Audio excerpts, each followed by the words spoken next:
बाळा, तुझे चांगले दिवस लवकरच सुरू होणार आहेत. बाळा, जर तू आम्हाला मानतोस, आमची सेवा करतोस, तर आम्हाला सबस्क्राईब करायला विसरू नकोस.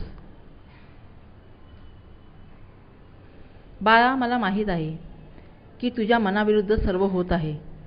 तू दुःखी आहेस, असमाधानी आहेस, पण घाबरू नकोस. सर्व ठीक होईल. तुला माहीत नाही, पण आमची योजना कोणीच समजू शकत नाही. कधीकधी आपल्या मनाविरुद्ध घडणाऱ्या गोष्टींमध्ये आपलं हित असतं.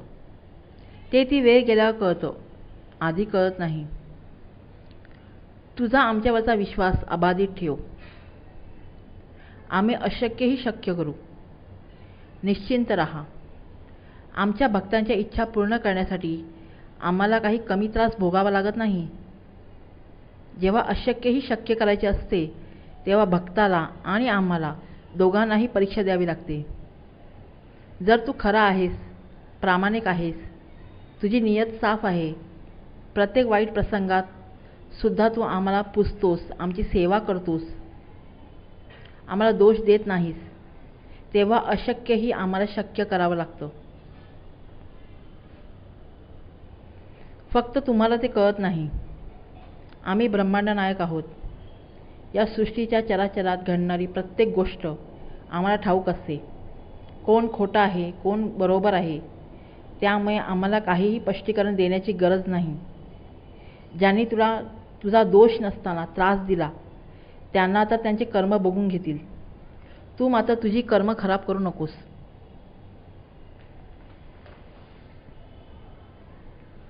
तुझी कर्म खराब असतील तर तुला आमची कृपा मिळणार नाही.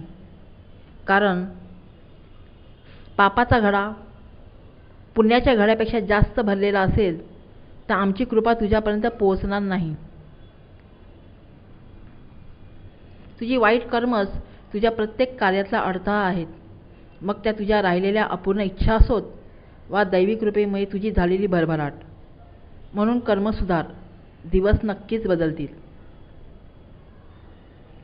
आम्ही तुझ्या सांगण्यावरून तुझी कर्मे पुढे ढकलूही, पण पुढे जाऊन तीच वाईट कर्म तुझी आत्ताची सुख भविष्यात तुझ्या दुःखामध्ये परावर्तित करतील. म्हणून आताचे भोग भोगत असताना आमची सेवा कर. म्हणजे भोग भोगण्याची ताकद तर मिळेलच, पण तुझं भविष्य उज्ज्वल बनेल, यात काहीच शंका नाही. आमची सेवा करण्यासाठी रोज आमच्यावर अभिषेक केला पाहिजे असे नाही. गरिबाला दिलेले दान आणि आमचे घेतलेले नाम कधीही वाया जात नाही. तू केंद्रात, मठात जाऊन वेगवेगळ्या प्रकारची मदत करू शकतोस. आर्थिक, शारीरिक कष्टाची श्रमिक मदत करू शकतोस. आमचा मार्ग वाट चुकलेल्या, त्रासात असणाऱ्या लोकांना दाखवू शकतोस. पण ही सेवा आहे. वाट चुकलेल्या लोकांना स्वामी मार्गात आणणे हे पुण्याचे काम आहे. हे पुण्य तुझ्या खात्यात जमा होईल, जे पुढे तुला तुझ्या भविष्यातले अडथळे दूर करेल. जेव्हा तू एखाद्याला आमच्याकडे आणतोस आणि त्याचे भले होते, तेव्हा तुला 2 आशीर्वाद मिळतात. एक आमचा आणि दुसरा त्या आत्म्याचा. म्हणून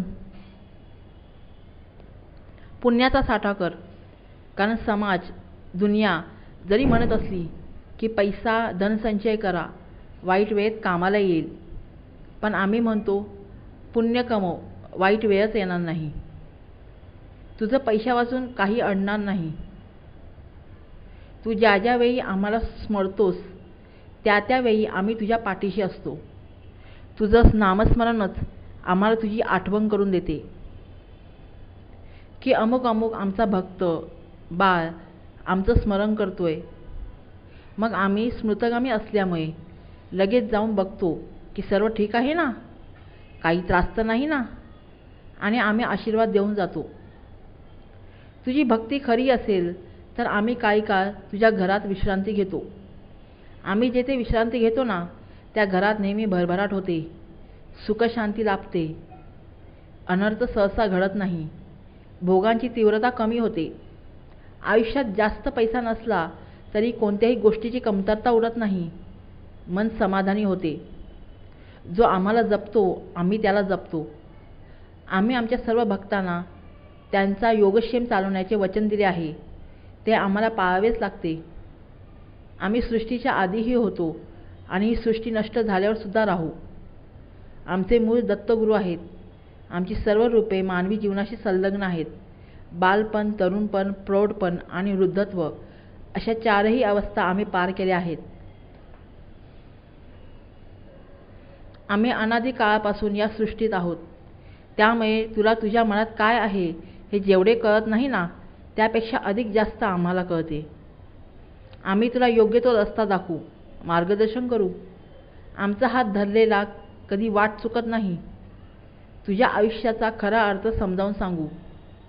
आम्ही तुझ्या अंतर्मनात आहोत. आम्हाला शोधू नकोस. स्वतःच्या अंतर्मनात खुणा ओळख. आमचं अस्तित्व तुला तुझ्या अंतर्मनात सापडेल. भिवू नकोस. आम्ही आहोत ना.